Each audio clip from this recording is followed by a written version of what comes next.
Recently, I've been seeing a lot of people debating online about One Piece, and more specifically, the question of, is One Piece actually political? Now, at first glance, this question might seem very trivial. I mean, One Piece is a Japanese animation primarily targeted towards a younger audience, so why would it have political themes? But, well, of course, me and you know better than that. People who are truly astute are easily able to recognize that One Piece was never just a manga about pirates.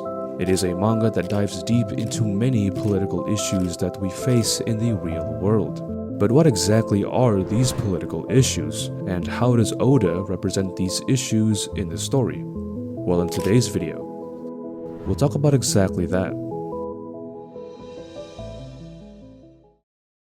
Okay, so to start off, while the world of One Piece is fundamentally a power fantasy about pirates, magical fruits, and grand adventures, the narrative framework is undeniably built upon and dedicated to critiquing the concepts of oppression, systemic corruption, and racial inequality, which draws very clear parallels to the political and societal issues going on in the real world. The central antagonistic force, as well as the source of most of the major conflicts happening in the series, is of course the world government, a monolithic organization comprising over 170 member nations across the world, headed publicly by the Five Elders and secretly by the potential main antagonist of the series, Saint Emu. Now, if you have watched the anime or even have a basic understanding of what the world government is, and in particular what the celestial dragons are, you would know that they are a fairly clear allegory for the concept of authoritarianism, which is defined by Google as a political system characterized by the rejection of political plurality, the use of strong central power to preserve the political status quo, and reductions in democracy, separation of powers, civil liberties, and the rule of law, all of which definitely apply to the world government.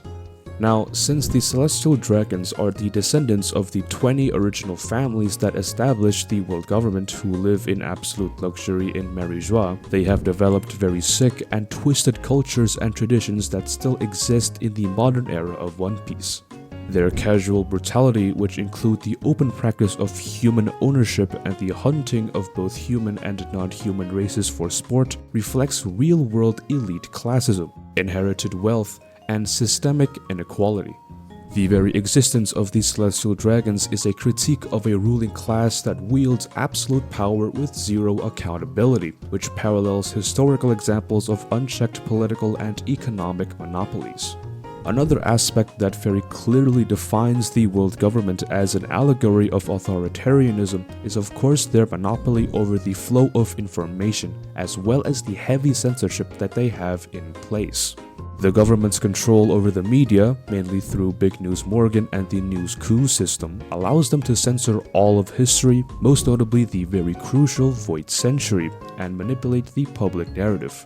The people who seek the true history of the world, such as the scholars of Ohara, are deemed vicious criminals and are subject to complete eradication via the Buster Call. This theme is a direct commentary on the power of propaganda and the suppression of inconvenient historical truths by regimes seeking to maintain power. One Piece also does confront real-world issues of prejudice and discrimination, most explicitly and powerfully in the story arcs that involve non-human species as a representation of minorities. The Fishman Island arc in particular stands out as a direct and emotional allegory for racism and racial tensions. The long-standing, deep-rooted prejudice and discrimination faced by the fishmen and merfolk at the hands of not only the world government, but also of ordinary humans is depicted through enslavement, segregation, and a cycle of hatred. The arc's resolution focuses mainly on Queen Ozohime, someone who is akin to civil rights activists like Martin Luther King Jr., as well as her efforts to foster understanding between humans and fishmen, and the eventual overthrow of internal radicals like Hody Jones, whose hatred was a product of the oppressive environment. Her story and the Fishman Island arc in general teaches the difficult lesson that hatred is often learned and perpetuated by the very structures of oppression, not just personal malice.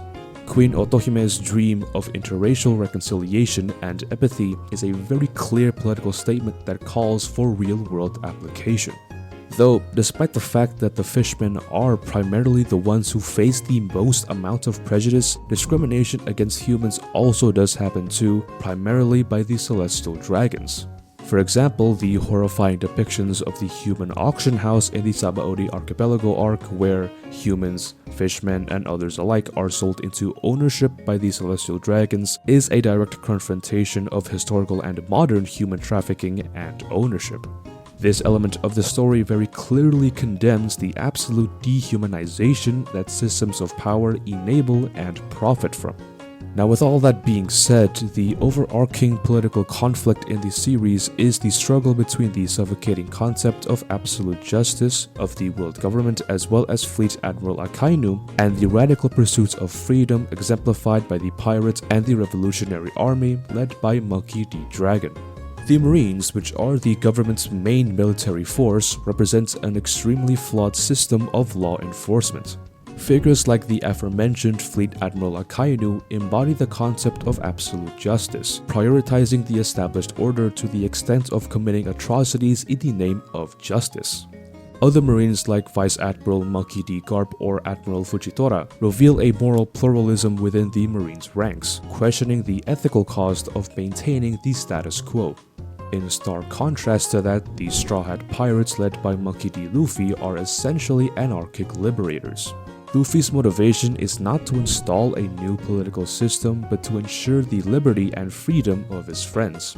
His actions, such as ordering the burning of the world government's flag at Enia's lobby, are very clearly anti-establishment and revolutionary, and it directly challenges the very legitimacy of the world government's oppressive order.